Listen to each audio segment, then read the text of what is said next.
بسم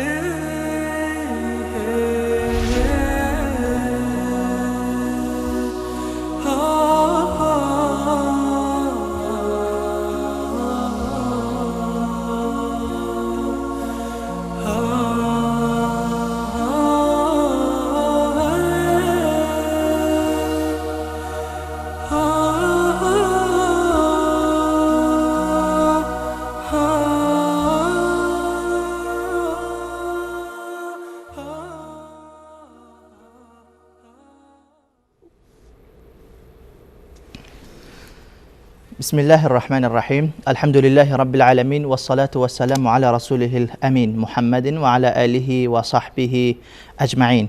بینندگان عزیز و گرامی شبکه جهانی وصال حق و همچنان شنوندگان عزیزی که از طریق رادیو پیام اسلام صدای ما را میشنوید، خدمت یکایک شما عزیزان عرض سلام و ادب دارم. السلام علیکم و رحمت الله و برکاته. باز هم با برنامه لحظه های آسمانی البته خدمت شما هستیم، همراه با دوست عزیزم استاد فضل الحق سلیمانی. خدمت جناب استاد سلام های خود و شما بیننده های عزیز را تقدیم نموده ایشان را خیر مقدم میگویم.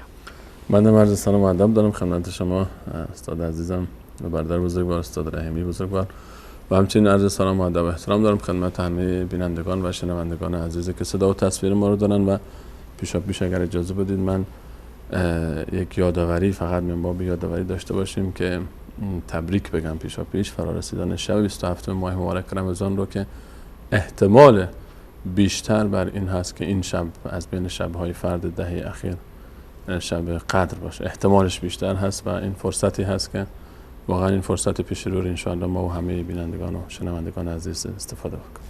انشاءالله احتمالی بیشتر هست. احتمالش بیشتر هست که این شب قدر باشه از بین شب‌های دهه اخیر. بسیار خوب.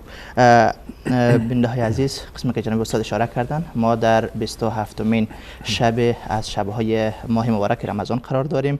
البته طبق احادیثی که از پیامبر اکرم صلی الله علیه و سلم وارد شده، یکی از شب‌های دهه اخیر رمضان شب قدر می باشد که احتمال قوی تر این است که این در یکی از شب‌های فرد یا همان طاق باشد که شب‌های 21 و 23 25 و 27 که امشب هست و شب 29 که یکی از این 5 شب با احتمال قوی شب قدر می باشند. البته تعداد از اصحاب پیامبر اکرم صلی الله علیه و سلم بسیار با یقین تر می گفتند که شب 27 شب قدر است، اما در مجموع روایاتی که در این باب وارد شده اگر جمع آوری بکنیم، قسمی که شیخ الاسلام محمد بن صالح العثیمین رحمه الله میگویند که بهتر این است که ما بگوییم شب قدر در خلال سالها فرق میکنه، یعنی احتمال داره که یک سال شب 21 باشه، یک سال شب 23 باشه، یک سال شب 25 یا 27 و همچنان 29.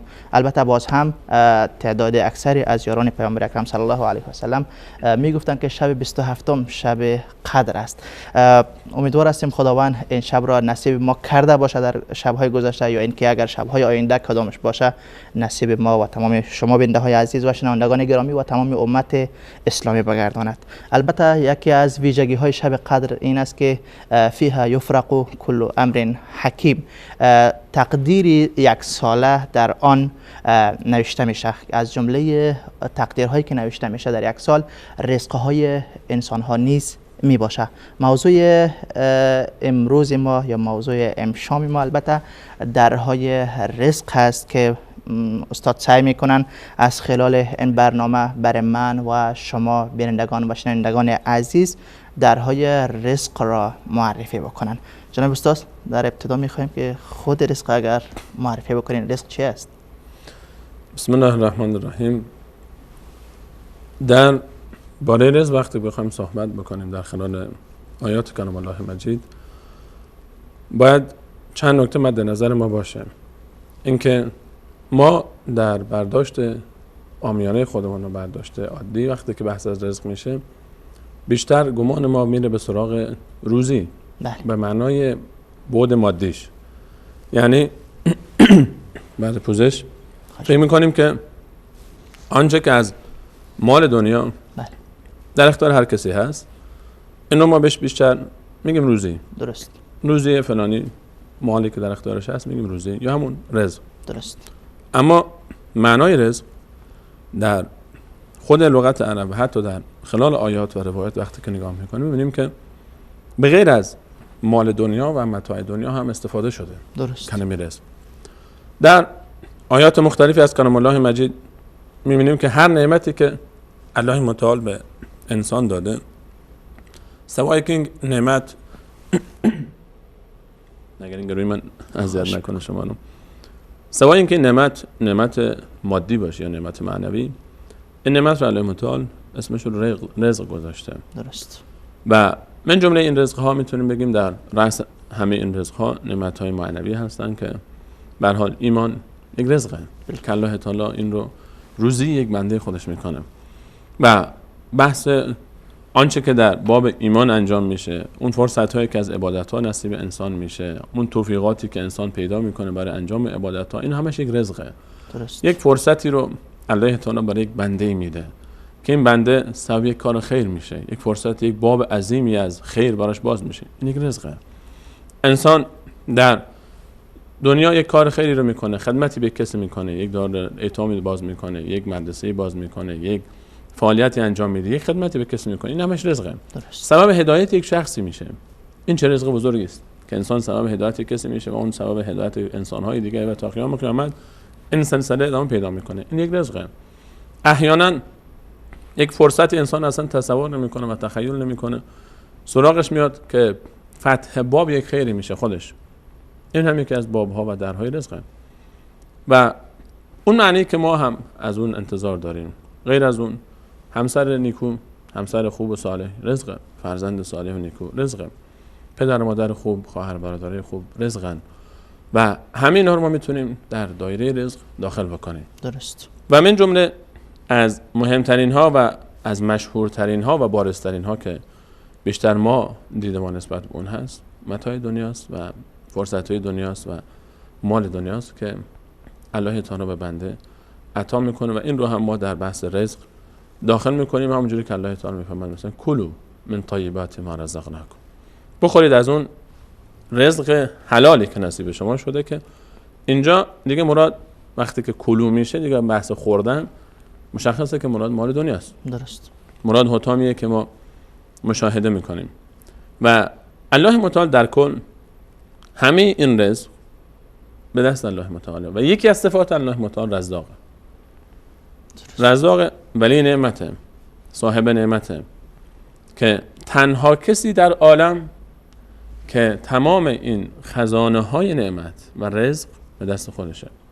به همین خاطر ما میبینیم که در آیات مختلفی از کلام الله مجید هم الله متعال به این نکته اشاره میکنه که هر آن موجود و جنبنده و ما من دابة، دابه یعنی اون چیزی که یدب می جنبه، از جنبیدن گرفته شده. درست. هر آن جنبنده‌ای که در زمین هست، در آسمان هست، در داخل زمین هست، در عالم هست، و ما من دابة فی الارض الا علی الله رزقها. این الله متعال میفرماید هیچ جنبنده‌ای نیست مگر اینکه رزق این آنچه که این نعمت نیاز دارد، نعمت‌ها، صحت، سلامت، تندرستی، غذا، آب، فرصت‌ها، امکانات، برای هر جنبنده، ازدواج، تولید مثل، فرزند، حتی برای حیوانات، بالکل این همش رزقه. و اینها رو الله متعال میفرماید من همه اینها رو من به عهده گرفتم. الا علی الله رزقها و یعلم مستقرها و مستودعها. محل استقرارش رو، محل از دنیا رفتنش رو، محل زندگیش رو، همین رو الله تعالی میدونه. رزق همه به عهده الله متعال است و دایره رزق الله متعال انقدر وسیع است. اگر ما بخوایم بررسی بکنیم انسان به حیرت میمونه که ما مثلا به این فکر بکنیم درباره همین مورچه ها، این مورچه هایی که میلیاردها مورچه در دنیا هست. یعنی اگر تعداد مورچه ها رو حساب بکنیم چندین برابر انسان هاست رو زمین. در هر خانه ای می‌بینیم که چند صد تا مورچه است. دو تا آدم زندگی میکنن در همین خانه که دو آدم زندگی میکنن، یک زن و شوهر، می‌بینیم که یک لشکری از مورچه‌ها در همین خانه است. فقط حالا خانه‌های دیگر حساب بکنیم، کل عالم حساب بکنیم که بی حد حساب. همه اینها رو الله تعالی رزق میده. نه من به فکر رزقشم، نه شما به فکر رزق روزیشون هستین، نه یک مؤسسه خیریه‌ای برای دفاع از مورچگان در عالم درست شده که بنا رزق بده، و نه مؤسسه‌ای برای دفاع از بقیه موجودات. این که یک نمونه، این یک ذره، حالا خود عالم موجودات حساب بکنیم، مورچه یک ذره از این عالم هست، یک جزئی از میلیون ها موجودی هست که در عالم زندگی میکنن. ماهیای دنیا رو حساب بکنیم، اگر حیواناتی که پرندگان و خزندگان و چرندگان و درندگان و دوندگان و همه اینها رو نگاه بکنیم، همه اینها رو الله متعال رزق میده و همه اینها وقتی که از خانه خارج میشن، پرندگانی که صبح شکم خالی، حالا پرنده ها باز مثلا مورچه‌های مقداری ذخیره میکنن، پرنده ها کمون ذخیره هم نمیکنن، صبح بلند میشه توکل به خدا بسم الله گفته پرواز میکنه میره و با شکم خالی، شب که برمیگرده ماشاءالله شکمش چنان پر هست که دیگه تا صبح میشینه فقط آنچه که خورده رو هضم میکنه. این رزقه و این دایره این رزق و این همه موجود رو غذا دادن، آب دادن، به فکر تمام مایحتاج اونها بودن، وظیفه کیه؟ قدرت کیه؟ قدرت رزاقه. ان الله هو الرزاق ذو القوه قوة المتین. الله تعالی است که رزاقه و این رزاق بودن یک قدرت عظیم میطلبه. به همین خاطر پشت سرش ما میبینیم در سوره زاریات الله تعالی میفرماید ان الله هو الرزاق ذو القوه. رزاق بودن قوت میخواد، یک قوت متین میخواد، یک قوتی میخواد که محکم باشه، یک قوتی میخواد که هیچ خللی درش نباشه. الان درباره رزق وقتی صحبت میکنیم بدون شک نمیتونیم رازق رو در نظر نگیریم، رزاق رو. نه تنها رازق، رزاق صیغه مبالغه است اصلا. نگو فرمود الله متعال رازق، رزاق یعنی شدته، یعنی در حد، یعنی بی حد و حساب اصلا. انقدر میده و انقدر رزق میده و رزق میده و رزق میده که از حسابش خارجه. و الله متعال تنها رازق، چون این رزق نیاز به قدرت داره، نیاز به قوت داره، نیاز به علم داره، نیاز به حکمت داره، نیاز به سمع داره، نیاز به بصر داره، نیاز به این داره که خبر بشه اصلا. الان مثلا مورچه‌ای سیاهی بر روی سنگ سیاهی در شب سیاهی در حال حرکت هست، گشنه هست، از شکم این مورچه کی خبر داره؟ کدوم انسان داخل قبر، کدوم ولی اولیاء الهی، کدوم انبیا، پیامبری که از یاران خودش که گشنه بودن خبر نمیشد، اون اولیای الله متعال که خودش از گرسنگی به شکم خودش سنگ میبست، حالا میتونه این از حال اون مورچه‌ای که در گوشه‌ای از عالم در سوراخی پنهان شده و در تاریکی ها اگر انسان ها بگردن پیداش نمیکنن خبر داره؟ هرگز نمیتونه. به همین خاطر که میبینیم وقتی که از رزق صحبت میکنیم باز الله متعال خودش میفرماید که فابتغوا عند الله الرزق.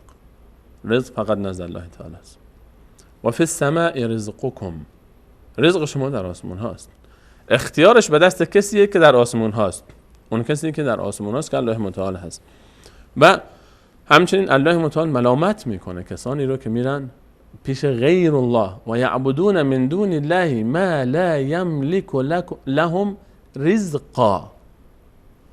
کسانی رو به غیر از الله متعال به عبادت میگیرن که هیچ مالک رزقی برای اونها نیستن. الله متعال میفهمد اینها میرن پیشون. برای چی میری تو پیشون؟ شما یک نیازهایی داری، شما یک حاجاتی داری که اینها رو رزاق صاحب قوت متین میتونه برای شما برآورده بکنه ای انسان.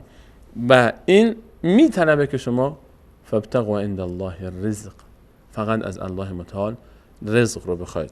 اگر بخوایم خلاصه بکنیم موضوع رزق و تعریف رزق رو، رزق تمام نعمت‌هایی است که الله متعال به بنده خودش، اون نعمتایی که انسان استفاده میکنه از اون عطا میکنه و کسی که عطا میکنه فقط الله متعال است و صاحب این رزق فقط الله تعالی است و هیچ ذاتی بلا استثناء به غیر از الله متعال نمیتونه که این وظیفه رو ادا بکنه و این نعمت‌ها رو ببخشه. و من جمله این موارد گفتیم که بحث مادیات است و آنچه که به نیازهای جسمی و نیازهای مادی ما برمیگرده که بیشتر باب سخن ما در برنامه امروز خواهد بود. انشاءالله. جزاکم الله خیرا از این صحبت های تفصیلیتان روی رزق و اینکه رزق شامل چیزهای غیر از مادیات هم میشه و قسمی که شما گفتین علم هم رزق است، تقوا و توفیق و هدایت الهی که نصیب یک انسان میشه و این هم رزق است، فرزند صالح هم رزق است، همسر نکو هم رزق است، والدین هم رزق است، برادر و خواهر هم رزق هستند و رزق دهنده این همه ذاتی هست بالای همه ما شما. حالا سوال اینجاست که وقتی که خداوند رزاق هست و ذوالقوة المتین هست، رزق تمام جنبنده های روی زمین را به عهده گرفته است که او میدهد، اما باز هم میبینیم انسان های رزق ندارن یا رزق مادیشان کمتر هست. یعنی این به این معناست که خداوند به آنها رزق نداده یا چطور؟ اگر تعبیر رو اجازه بدید من به شکل دیگری تعبیر رو بیان بکنم. ظاهر قضیه اینه که ما احساس میکنیم که این شخص شاید در نعمتایی که الله تعالی بهش داده کم هست، یا میبینیم که یک شخصی هست نعمت از این رزق، آن تعبیری که ما داریم رزق، خدا انقدر بهش داده، در مقابل کسی دیگه هست که یا اصلا خیلی کم داده بهش. اگر اون معنای کلی رو مد نظر بگیریم، هرگز امکان نداره الله تعالی به کسی رزق نداده باشه.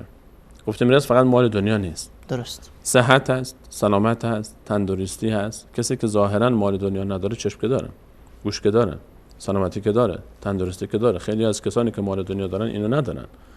همین هم هست، خیلی از کسانی که مال دنیا دارن سلامتی ندارن، تندرستی ندارن. مریضی قند داره میلیارد داره، مریضی قند داره نمیتونه شیرینی بخوره. چربی خون داره نمیتونه از هیچ کدوم از اون خوراکی های لذیذی که دوست داره چرب هستن استفاده بکنه. اینها هم فراموش نکنیم. درست. انسانی از ثروت داره اما همسر بد داره، همسر خوب نداره، از دست همسرش میناله، از دست فرزندش میناله، از دست پدر مادرش میناله، از دست وضعیت زندگیش میناله. و انسانی هست سرمایه نداره، ایمان نداره. وقتی که ایمان نداره آرامش نداره، سکون نداره. اینه که الله متعال وقتی که رزق تقسیم میکنه، این نیست که فقط ما یک بعد رو نگاه بکنیم ابعاد دیگر رو نگاه نکنیم. وقتی که بحث از رزق میشه باید همه ابعاد رو نگاه بکنیم. اما با وجود این در بعد مادی هم وقتی بیایم نگاه بکنیم، الله متعال در سوره مبارکه انعام آخرین آیه 165 میفرماید که الله متعال کسی است که و هو الذی جعلکم خلائف فی الارض، او کسی است که شما را جانشینان برخی دیگر قرار میده در زمین. و رفع بعضکم فوق بعض درجات، بعضی از شما رو بر برخی از کسان دیگری که شما در دنیا هستید در بعضی از درجات در نعمت‌های برتری داده. درست. یکی هست خیلی زیباست، یکی از شریع عادی داره، یکی هست که ما حالا تعبیری که بعضی عامیانه استفاده میکنیم تعبیر نادرستی است، میگیم زشته. این تعبیر ماست. بله. اما هیچ خلقتی از خلقت الله متعال زشت نیست. این از یک بعد مثلا جمالش. از بعد جسم نگاه میکنیم، یک کسی در اوج تندرستی، تمام مواصفاتش زیباست، تمام اون توصیفاتی که ما از یک جسم کامل داریم هست. یکی دیگه میبینیم که ناقصه، عضوی ناقص داره، یا پا یا دست یا هر کدوم از بدن، یا خیلی لاغر یا خیلی چاق. اینها از لحاظ جسمی. از لحاظ درک و شعور و فهم و فراست و هوش و توانایی‌های ذهنی باز همینطور. ما میبینیم از لحاظ مزیت خانوادگی، موقعیت اجتماعی باز همینطور. از لحاظ رنگ پوست و نژاد و قوم و طایفه باز همینطور.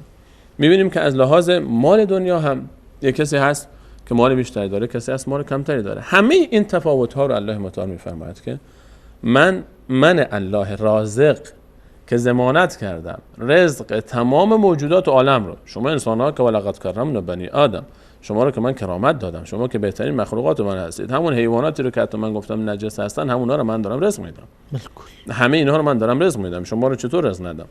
رزق و ضمانت کرده. الله رازق، یکی از الله رزاق، تعبیر دقیق تر الله رزاق، الله متعال وقتی که رزق میده، این رزق رو برای یک هدفی میده، برای یک نیتی میده. این رزق رو الله متعال داده. رزق هدف نیست، هدف اصلی نیست، وسیله است.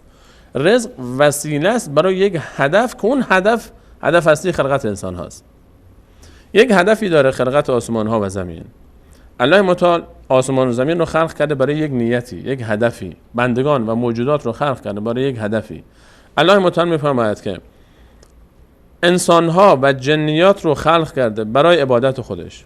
و ما خلقت الجن والانس الا لیعبدون. جن ها چون بیشترن مقدم شده، من جنیات و انسان ها رو خلق نکردم مگر برای عبادت خودم که اینها عبادت بکنن الله متعال رو، و تمام موجودات روی زمین رو و در آسمان ها رو برای انسان ها و جنیات خلق کرده.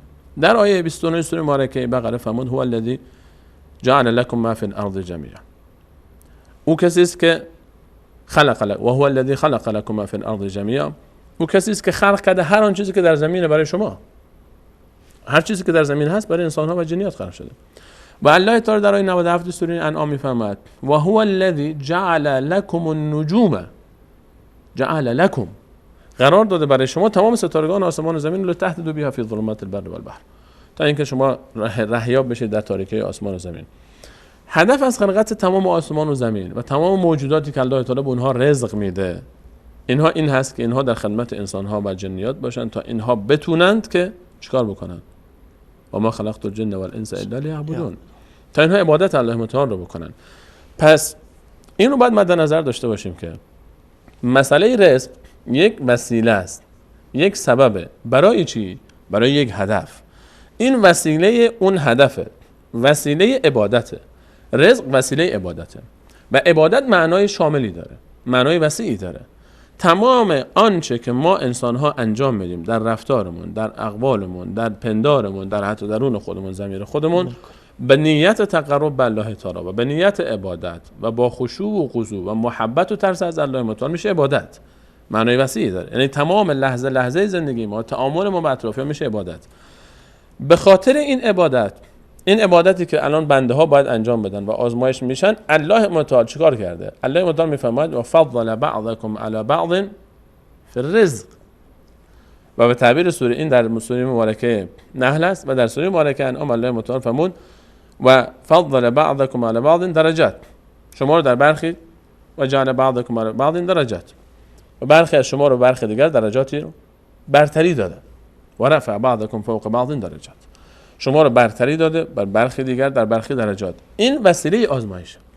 الله متعال میخواد بنده ها رو آزمایش بکنه، به همین خاطر به یکی کمتر میده، به یکی بیشتر میده، تا اینی که کمتر داده رو با مالی که به اون بیشتری داده آزمایش بکنه و اون رو که بیشتر داده با کسی که کمتر داده آزمایش بکنه. و جعل بعضکم لبعض فتنة، الله متعال میفرماید من برخی از شما رو مورد آزمایش برخی دیگر قرار دادم، برخی دیگر قرار دادم. الان ما انسانی رو که الله متعال در رزق مقدار کمتری بهش میده، مقدار کمتری میده، این انسان رو هم خودش رو با این آزمایش میکنه. ولنبلونکم بشیء من الخوف والجوع ونقص من الاموال والانفس والثمرات. الله متعال میفرماید من شما رو آزمایش میکنم قطعا و حتما با چی؟ با شیئی از ترس، گرسنگی، نقص در اموال، نقص در ثمرات. همه اینها آزمایشاتی که در رزقه. این آزمایشه. برخیار الله متعال اینطوری آزمایش میکنه، کم میده تا ببینه این خودش چیکار میکنه، صبر میکنه یا نمیکنه، چطور برخورد میکنه، ناشکری میکنه یا نمیکنه، توکل میکنه یا نمیکنه. برخیای دیگر رو مال میده تا اون رو با مال آزمایش بکنه، وسعت در رزق تا اون رو با وسعت در رزق آزمایش بکنه. و این رو فراموش نکنیم، برخیار رو الله متعال اگر رزق نمیده به صلاح اونهاست، به خیر اونهاست. و عسى ان تکرهوا شیئا و هو خیر لكم و عسى ان تحبوا شیئا و هو شر لكم والله یعلم و انتم لا تعلمون. خیلی چیزها هست شما ناپسند میدونید، به نفع شماست، و چیزهای فراوانی است که شما دوست دارید و به ضرر شماست. این که چی به نفع شماست و یا به ضرر شماست رو الله میدونه و شما نمیدونید.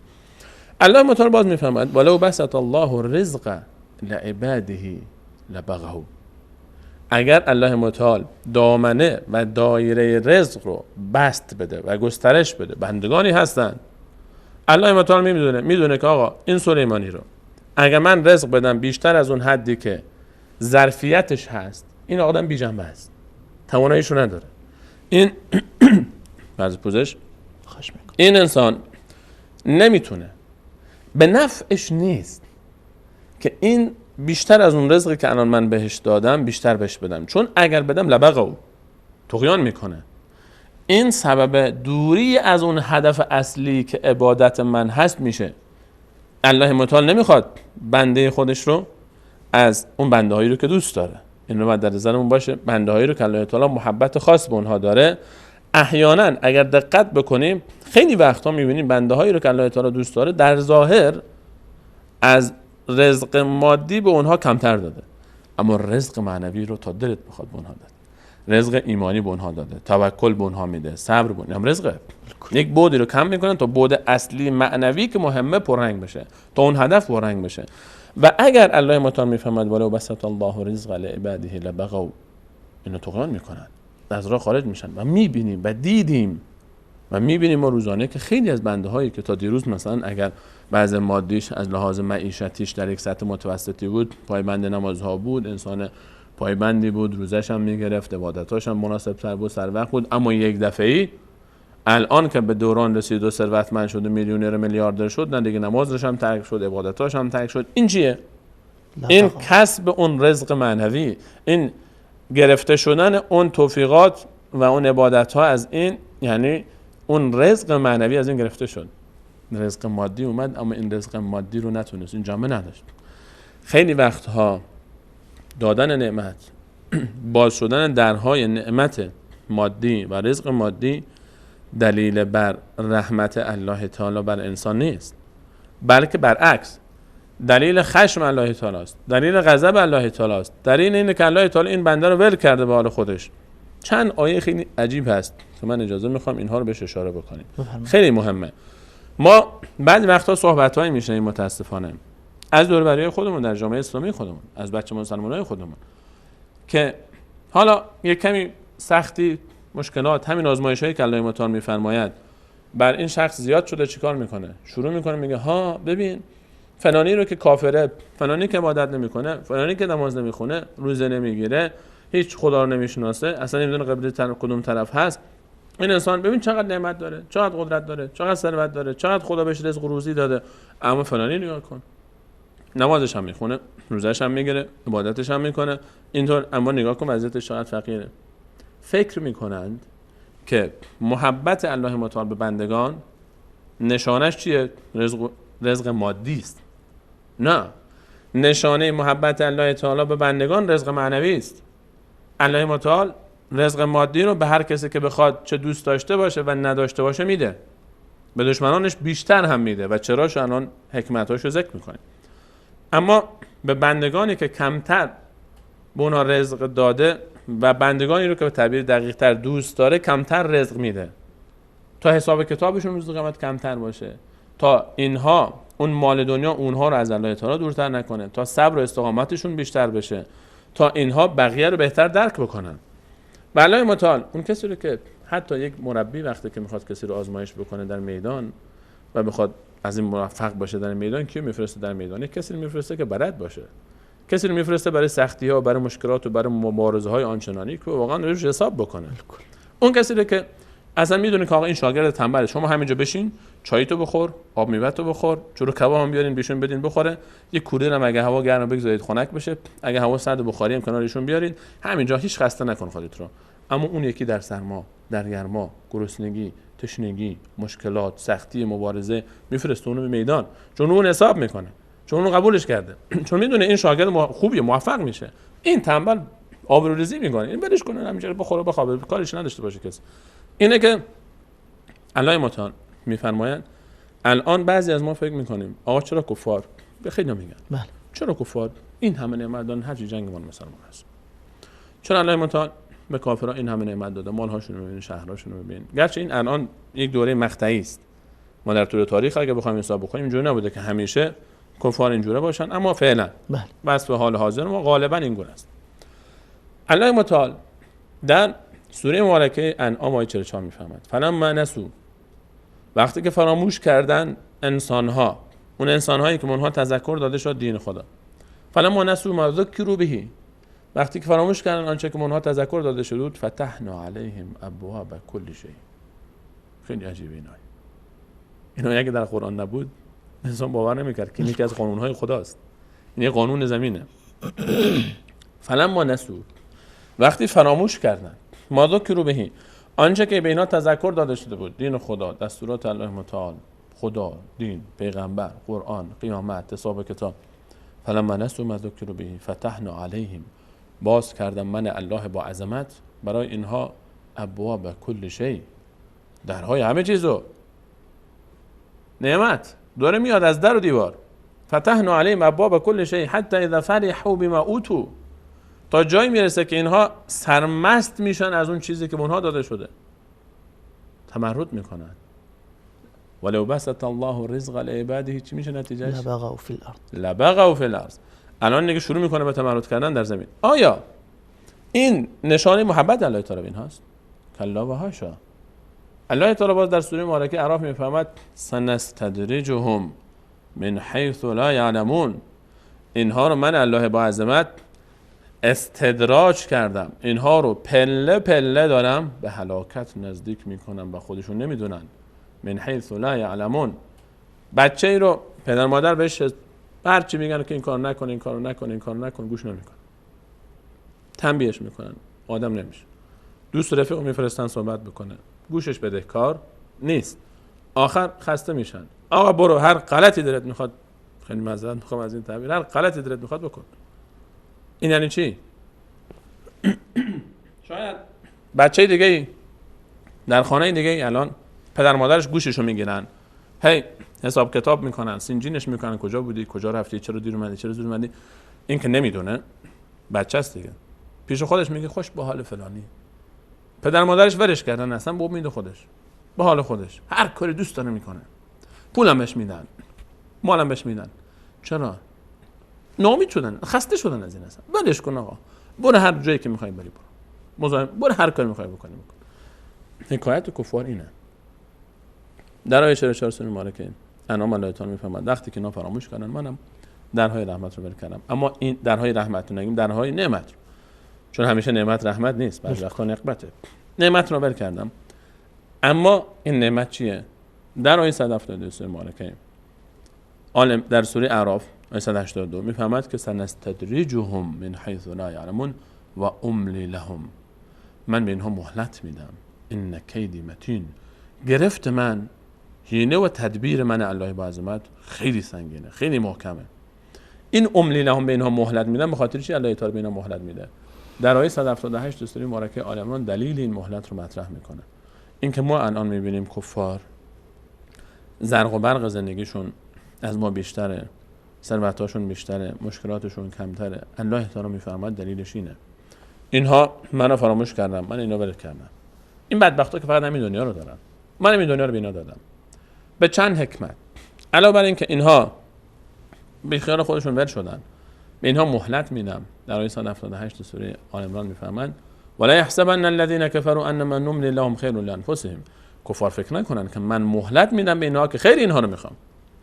انما نملی لهم لیزدادوا اثما. من به اینها مهلت میدم تا بیشتر گناه کنن. الله متعال میفهمه من به اینا رزق بیشتری دادم تا بیشتر گناه بکنن، تا بیشتر فساد بکنن. دیگه مهلت، اینها دیگه آدم بشو نبودن، اینا ول شدن رفتن. فلا تكونوا كالذين نسوا الله فانساهم انفسهم. اینا الله تعالی رو فراموش کردن، الله تعالی اینها رو در هم فراموش خودشون ول کرد. درهای رحمت هم این بدبختا داد، چون اینا بهشتشون همین دنیا است.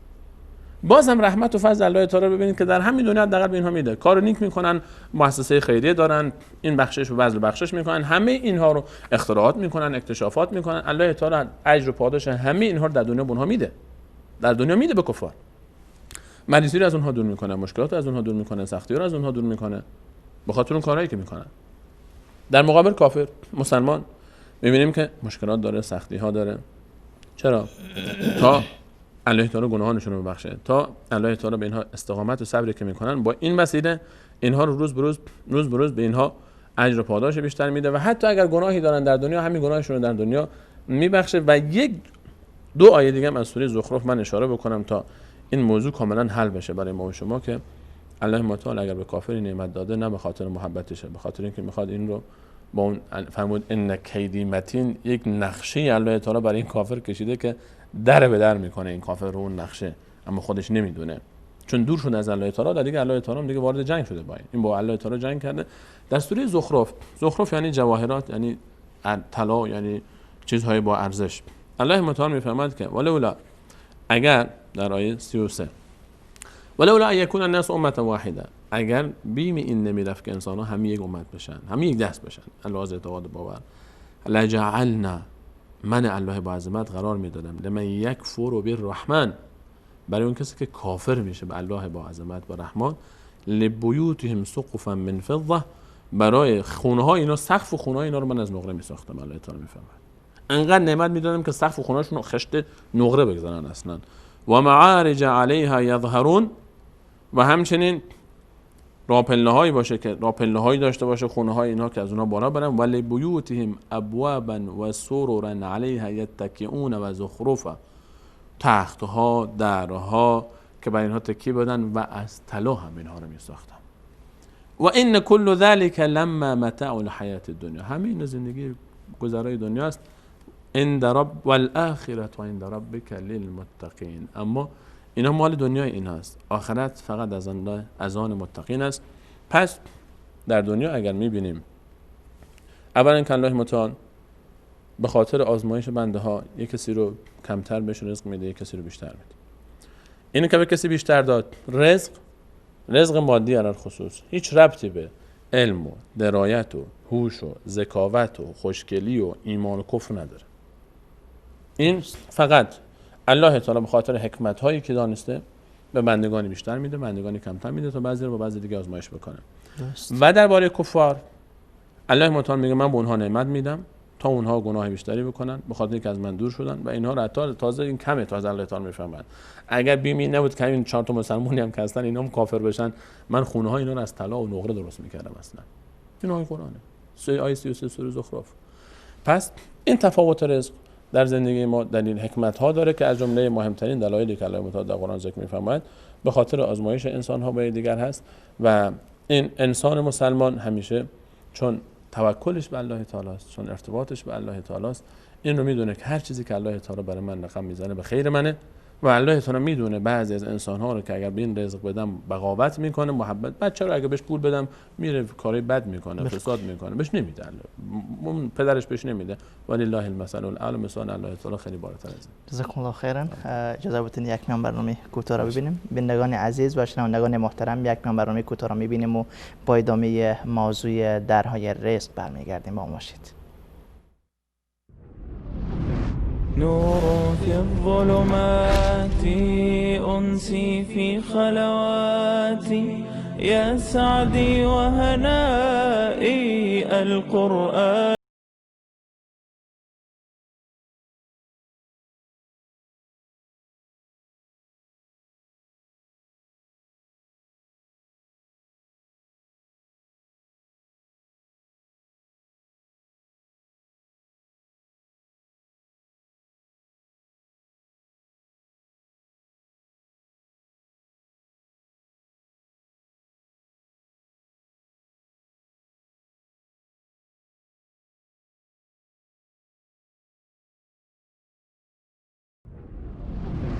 ای مومنان، از نعمتهای پاکیزه‌ای که نصیبتان کرده ایم بخورید و شکر الله را به جای آورید اگر تنها او را عبادت می کنید.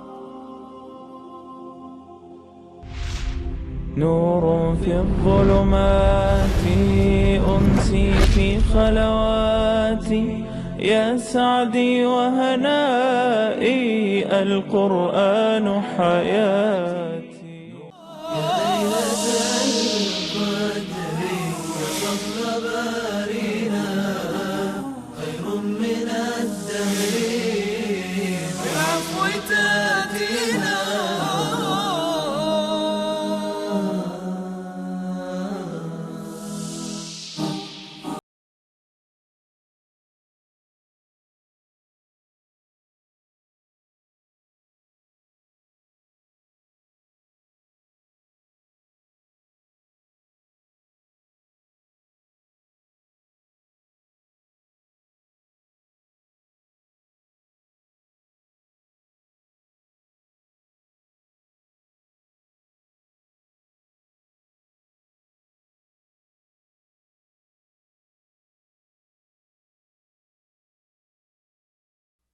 بدون شک ما آن قرآن را در شب قدر نازل کردیم و تو چه می‌دانی که شب قدر چیست؟ شب قدر از 1000 ماه بهتر است. فرشتگان و جبرئیل در آن شب با اجازه پروردگارشان برای هر گونه کاری نازل می شوند. آن شب شب سلامت و رحمت است تا طلوع صبح.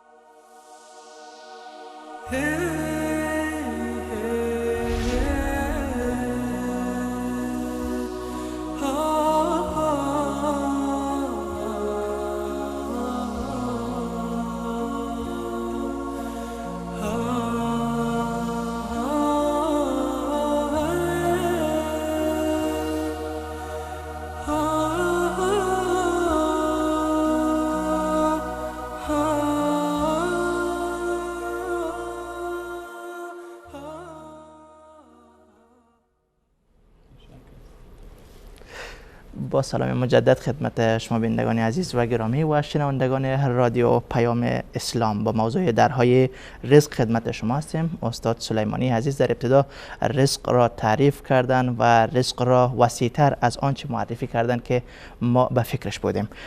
البته چیزهای زیادی را در رزق شامل کردن و حتی گفتن که چیزهای حرام هم در رزق شامل است، با دلیلی که خداوند بنده های مؤمنش را امر می‌کند که از پاک های رزق بخورن، یعنی رزق هم پاک دارد و هم ناپاک. و همچنین گفتن که تفاوت هایی که میان انسان ها در رزق ما میبینیم، بعضی ها زیاد دارن بعضی ها کمتر دارن، این فقط به خاطر آزمایش هست که الله متعال آزمایش میکند بندگان خویش را با کمی و بیشی در رزق. البته این گونه نیست که برای یک انسان تمام رزق های مادی و معنوی بیشتر داده شود برای طرف دیگر از همه چیز محروم شود. چنین نیست. اگر برای یک انسان رزق مادی را بیشتر میدهد، طرف دیگر را خداوند رزق های معنویش را بیشتر میکند. این همه به خاطر آزمایش و در فتنه واقع کردن یا در امتحان واقع کردن ما انسان هاست. این که کفار را الله متعال رزق زیاد داده نسبتا گفتن، البته این یک چیز کلی نبوده، بلکه در تاریخ وقتی که ما می‌نگریم اوقاتی بوده که مسلمان ها از هر نگاه قوی‌تر و ثروتمندتر بودن از کافرها و کافرها در آن وقت مجبور بودن که برای حکومت اسلامی، برای خلافت اسلامی نصف آمدنیشان را یا نصف عایداتشان را برای دولت اسلامی بپردازن و یک زندگی ذلت آمیزی داشته باشند. اما حالا که حالت کلی دنیا این گونه شده که متاع دنیا پیش کافرها بیشتر هست، این دلالت بر این نمیکنه که خداوند آنها را دوست می‌دارد، بلکه خداوند درهای متاع دنیا را برای کافرها به خاطر باز میکند که آنها گناهی بیشتر بکنن و بروند به سوی جهنم، که خداوند همه من و شما و تمام مسلمان ها را از جهنم نجات دهد. میریم روی اصل موضوع جناب استاد، اگر اجازه میتین. شما در ابتدا معرفی کردین که رزق وسیله هست به خاطر رسیدن به همان هدفی که خداوند به خاطر آن انس و جن را آفریده است، که و ما خلقت الجن والانس الا لیعبدون، به خاطر عبادت و پرستش و بندگی الله متعال. حالا من بنده مسلمان با وجود تمام خطاها و اشتباهایی که دارم میخوام وسیله قوی‌تر باشد تا به هدف زودتر بهتر برسم. شما ماشین آخرین مدل میخواین که سریعتر به هدف. بله دقیقاً. حالا یک بنده مسلمان که عبادت الله را میکنه اما رزق مادیش کم است، مقروض است، مشکلات زیادی داره، چی میشه اگر رزق این بیشتر بشه، هم عبادتش بهتر کرده بتونه؟ فکر کنم شما گفتین که خداوند بهتر میفهمه که به خیر ما هست یا نه، یک آیت این چنین خوانده بودین. الله یعلم و انتم لا تعلمون. بله، اما باز هم بسیاری از مسلمان ها، حتی فعلا کسایی که صدای من و شما را میشنوند، منتظر این هستند که یک راههای برایشان گفته شود تا بتوانند از آن طریق رزق حلال را بیشتر کسب بکنند. آیا چنین راههای وجود دارد یا خیر؟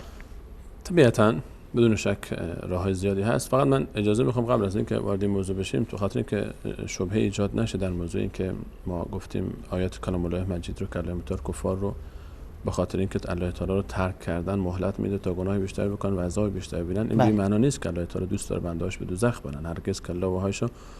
اما این به این معنی است که اینها دیگه خودشون مقصرن. الله تعالی هیچ کسی به کسی ظلم نمیکنه. درست. الله تعالی درهای توبه و رحمتش همیشه بازه. اینها وقتی که دشمنی میکنن با الله تعالی و قبولش نکردن، خب طبیعتا نتیجه دشمنی با مالک الملک همینه، یعنی درست. خودشون با دست خودشون رو به این هلاکت میاندازن و به این بلا و مصیبت. اون راضی هستن به همین مال دنیاشون، راضی نیستن مسلمون بشن، دست از شراب و زنا و عیاشی و فران بردارن، خودشون نمیخوان. حتی الله تعالی باز هم میگه خب باشه همین دنیا رو حداقل بهشون میده، میگه همین دنیا رو لذت ببرن اگه آخرت رو ندارن. بازم با این وجود الله تعالی با اینکه اونا کافرن الله تعالی اونا رزق میده. الله رزاق به دشمنان خودش گهگداری بیشتر از دوستانش خودش رزق میده در مال دنیا، مال متاع دنیا رو. درباره درهای رزق و رحمت طبیعتاً ما اشاره کردیم که با توجه به آیات کلام الله مجید که یکی از دلایلی که عدم بسط رزق هست، الله متعال میفهمد ولو بسط الله رزق لعباده لبغوا بله فی الارض، چون طغیان میکنه. میدونه الله این بنده با این وضعیت اگه بهش رزق بدم این انسان عصیان میکنه، اما اگه وضعیت تغییر بکنه چی؟ اگر این بنده که الان بهش الله تعالی رزق بده طغیان میکنه، خودش رو عوض کرد، ان الله لا یغیر ما بقوم حتی یغیروا ما بانفسهم. الله تعالی حالت قومی رو تغییر نمیده مگر اینکه اونها خودشون رو تغییر بدن. الان الله تعالی فرمود من خیلی جاها رزق رو اضافه نمیکنم چون این انسان ظرفیت و صلاحیتش رو نداره، اما اگر این انسان این ظرفیت و صلاحیت رو در خود ایجاد کرد، بله طبیعتا الله تعالی هم تغییر میده وضعیتش رو، الله تعالی هم رزق بیشتری بهش میده، چون اون موقع دیگه الله تعالی میدونه الله تعالی خیرش رو میخواد. بچه بدیه، پدرش بهش پول نمیده، میگه کار بد میکنه، استفاده نادرست میکنه، اما این بچه خودش اصلاح کرد، موقع پس سرمایه‌گذاری میکنه روش حتی، چون میدونه دیگه الان اون خوفه این که این از راه در بره نیست. از مهمترین مواردی که کمک میکنه به باز شدن درهای رزق روی بنده، بازگشت به سوی الله تعالی است، توبه است، استغفاره، که مرحله اول و قدم اول اصلاح و تغییری است که منتهی میشه به باز شدن درهای رزق. ما وقتی خودمون رو بخوایم تغییر بدیم اولین قدم توبه است، استغفار. در سوره مبارکه نوح الله متعال از زبان سیدنا نوح علیه السلام میفرماید من به قوم خودم گفتم فقلت استغفروا ربکم، در آیه 10 اونا گفتم استغفار کنید الله تعالی، از خدای خودتون بخشش و مغفرت طلب کنید، آشتی کنید باش، برگردید با رزاق، با کسی که خالق آسمان ها و زمینه و رزق با دستشه، خزانه های رزق آسمان و زمین. انه کان غفارا، اون میبخشه شما رو. بد بودید، اشتباه کردید، راه بیراه رفتید، ناشکری کردید، بیاید. یرسل السماء، اگه بعد از اینکه شما رو بخشید، یرسل السماء علیکم مدرارا، پشت سر هم از آسمان برای شما میریزونه باران نعمتش رو، رحمت‌های خودش رو جاری میکنه برای شما.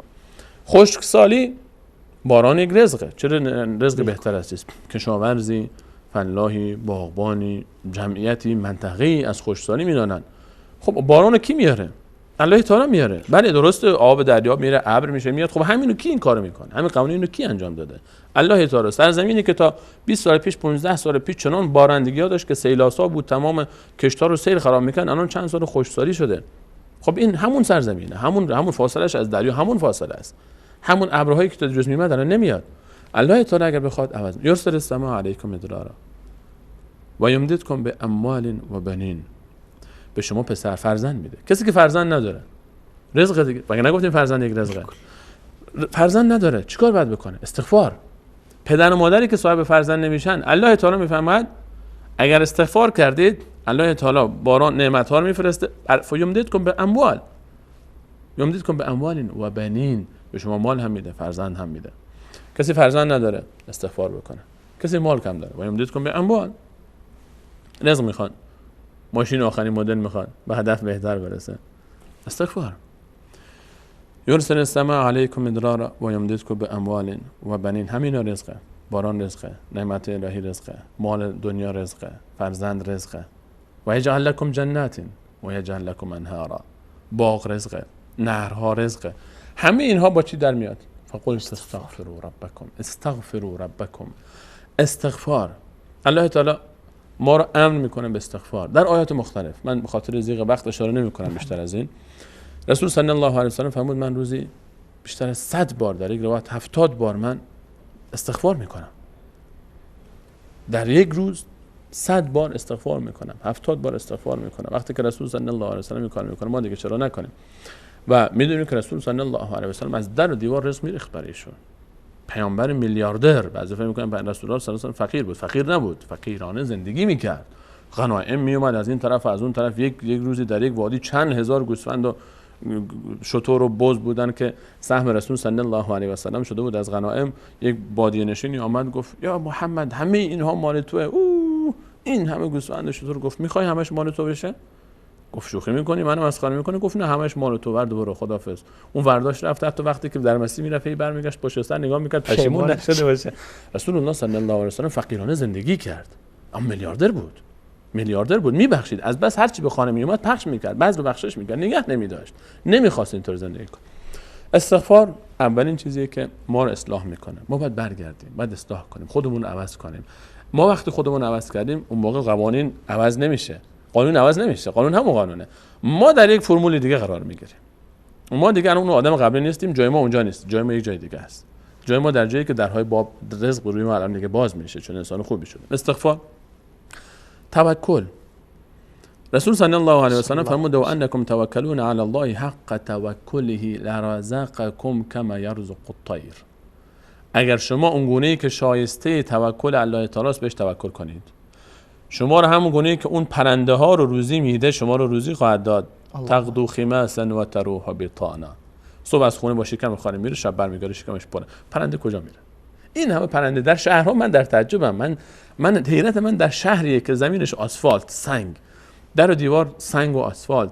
این پرنده تو از کجا رزق میخوری؟ خیلی شهرها هست 4 تا درخت هم توش پیدا نمیشه. این الله تو چطور رزق میده؟ توکل همینه. رسول صلی الله علیه و سلم همون اگر شما توکل و اون گونه‌ای که شایسته است انجام بدید، الله تعالی شما رو این گونه و من یتوکل علی الله فهو حسبه.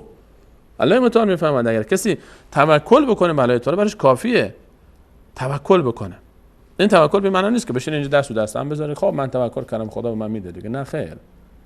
رزق یک مرحله تقدیر الله تعالی است، یک مرحله سعی و مرحله سومش هم شکر. حساب بانکی ما حساب بانکی داریم پیش الله تعالی، برای ما ریخته در حساب. آقا فلانی حساب تو الان ریخته شد تو بانک، زحمت بکش بلند شو برو پولت از بانک بردار. این زحمت کشیدن و رفتن از بانک برداشتن همون سعیه. و لیس للانسان الا ما سعی و ان سعیه سوف یری. کسی تو خانه بشینه بگه من الله تعالی خب خودش توکل میکنه روزی میده، برای روزی تو رو تعیین کرده، اما برو بانک ورش دار، برو حرکت کن، برو فعالیت کن. نشستی همینجا تو خونه نشستی که همونجا دیگه خود آبر بانک برای تو همون دستگاه بانک حرکت کنه بیاد پول بده؟ نه. 3 مرحله است الله تعالی مقدر کرده، سعی و تلاش میخواد و بعدش هم شکر تکمیل میکنه این مرحله رو. استغفار ما رو اگر میخوایم درهای رزق الله تعالی برسیم و باز بشه، مال دنیا، فرزند، شوهر، همسر، ایمان، توفیق، تمام معانی رزق، تمام آنچه که ما در ابتدا گفتیم رزق داخل میشه، علم دیگه، تمام فرصت های کاری، همه چیز. استغفار، توکل. مرحله سوم آنچه که خیلی به ما کمک میکنه از درهای رزق هست نماز. نماز الله تعالی در آیه 132 سوره مبارکه طه فرمود وأمر اهلک بالصلاة.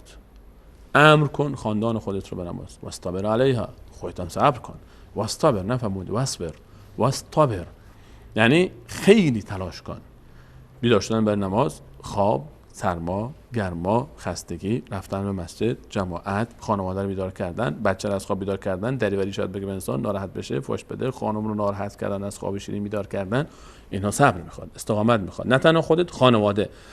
پایبندی به نماز، حق نماز رو ادا کردن، نمازهای جماعت رو جایی که جماعت است برگزار کردن، مسجد رفتن، خانواده رو امر به نماز کردن، سبب باز شدن درهای رحمت الله تعالی و رزق میشه.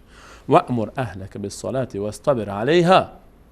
حتی شاید به دکاندار بگه من 5 بار در روز نماز، مثلا ظهر و عصر و مغرب که وقت بازار هست، مغازه رو قفل کنم برم مسجد برگردم. خب این بازار، این رزق من کی از کجا میده؟ این مخالف با رزق نیست؟ این من کاسبی نکنم از کجا رزق میدم؟ الله تعالی میفهمد وأمر اهلک بالصلاة واصطبر علیها لا نسألک رزقا.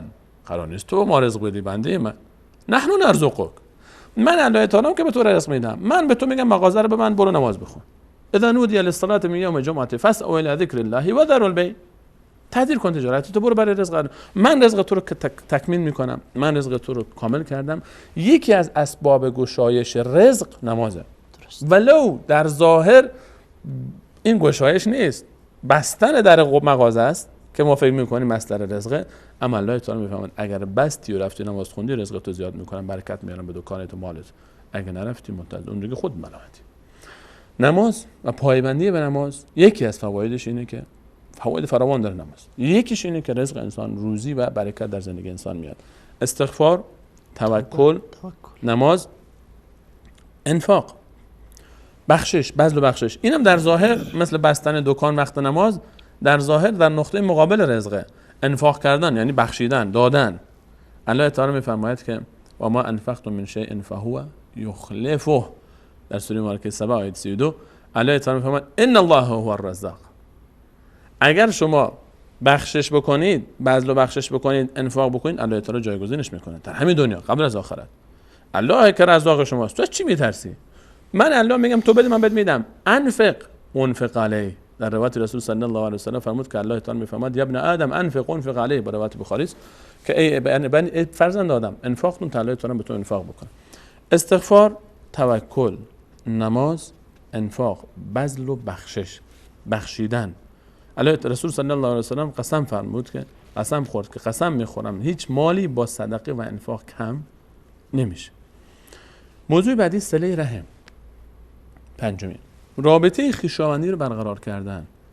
رسول الله صلی الله علیه و سلم فرمود اگر میخواید که در مال شما در رزق شما گشایش حاصل بشه، صله رحم بکنید. یعنی پیمان و رابطه خویشاوندی رو انسان برقرار بکنه. دیدن فامیل ها بره، دیدن اقوام بره. اگر با کسی قهر هست از فامیل خودش، از قوم خودش، طایفه خودش، به خاطر الله تعالی بره و آشتی بکنه. صله رحم، سررسیدن به پدر، مادر، خواهر، برادر، اقوام، خاله، دایی، عمه، همین نزدیکی هایی که هستن، اقوام، خویشاوندان، این رابطه رو برقرار کردن. شاید ظاهر صله رحم رفتن و آمدن و خرج کردن و برای این خرج کن، برای خرج کن، این هم در ظاهر منافات داشته باشه با رزق، اما الله تعالی میفرماید این کمک میکنه. بعضی وقتا یک درختی رو در باغی وقتی که میخوان این درخت یا مثلا یک تاک انگوری رو میخوان که چیکار بکنه، رشد بکنه، چیکار میکنن کشاورزا؟ درختو میان شاخه‌اشو میبرن. خیلی از شاخه‌های این رو در یک فصل خاص میبرن. چرا میبرین؟ درخت که شاخه‌شو ببرین ظاهرش اینه که محصولش کم میشه، اما نه، بریدن برخی از شاخه‌ها سبب رشد و تکامل و بارورتر شدن این درخت در آینده میشه. مال هم همینه دقیقاً. انفاق همینه. انفاق یعنی بخش و بخشش کردن در جاهای قطع کردن بخشی از مال، زکات، انفاق، تا انسان بتونه که رشد بده، مال خودش رو و توان رو بیشتر بکنه. صله رحم همینطوره. بعضی بخشش انا خصوص برای اقوام و خویشاوندان و نزدیکان در حد توان. در حد توان نیازی نیست که انسان هر چقدر که میتونه ولی یک خرما. و موضوع بعدی که مهم هست که ما در ابواب رزق پس گفتیم استغفار، توکل، نماز، انفاق، صله رحم. و موضوع دیگری که ما کمک میکنه مستضعفین و رسیدگی به ضعفا و مساکین و فقرا. رسول صلی الله علیه و سلم فرمود و هل تنصرون و ترزقون الا بضعفائکم. آیا غیر از اینه که شما نصرت میشید و یاری میشید و رزق داده میشید به خاطر این ضعیفانی که بهشون کمک میکنید و رحم میکنید؟ و همه این موارد رو اگر جمع بکنیم در یک چیز جمع میشه، تقوا. و من یتق الله یجعل له مخرجا. هر کسی که تقوا پیشه کنه، پرهیزکاری از الله متعال، خوب بودن در راه الله تعالی، اطاعت از اوامرش، اجتناب از نواهی، میشه تقوا. و من یتق الله، الله تعالی میفهمه هر کسی تقوا پیشه کنه، یجعل له مخرجا، راه برون رفت از مشکل رو براش آسان میکنه، و یرزقه من حیث لا یحتسب، از جایی بهش رزق میده که اصلا گمانش رو نمیکنه. و در آیه 96 سوره مبارکه اعراف فرمود ولو ان اهل القرى آمنوا واتقوا، اگر مردم سرزمین ها ایمان بیارن، تقوا پیشه کنن، لفتحنا علیهم برکات من السماء والارض، درهای رحمت و برکت رو از آسمان و زمین به سمت اینها من جریان میکنم، باز میکنم، ولکن کذبوا، اون مشکل اینه که اینها تکذیب میکنن، تقوا نمیکنن، ایمان و عمل صالح ندارن. این موارد که خلاصه اون ارتباط یک جمله است، بازگشت و توبه و رجوع و اصلاح رابطه با رزاق، با کسی که مالک آسمان ها و زمینه و تمام خزانه های رزق به دست اونه. وقتی که انسان با مالک آسمان ها و زمین و رزاق و کسی که خزانه آسمان و زمین به دستش ارتباطش رو تجدید کرد و اصلاح کرد و خوب کرد، اون موقع دیگه درهای روزی به روی این باز نشه، به روی کی باز میشه؟ جزاکم الله خیرا، بارک الله فیکم. استغفار و توبه، توکل، نماز و مداومت بر نماز، انفاق و بذل و بخشش، محکم کردن صله رحم، رسیدگی به مستضعفین و بزرگسالان، تقوا و اصلاح کردن رابطه با رزاق. این راههایی است که می توانیم توسط اینها درهای رزق حلال را برای خود بگشاییم. همه شما عزیزان را به خداوند یکتا و یگانه میسپارم. الله یار و مددگارتان و السلام علیکم و رحمت الله و برکاته.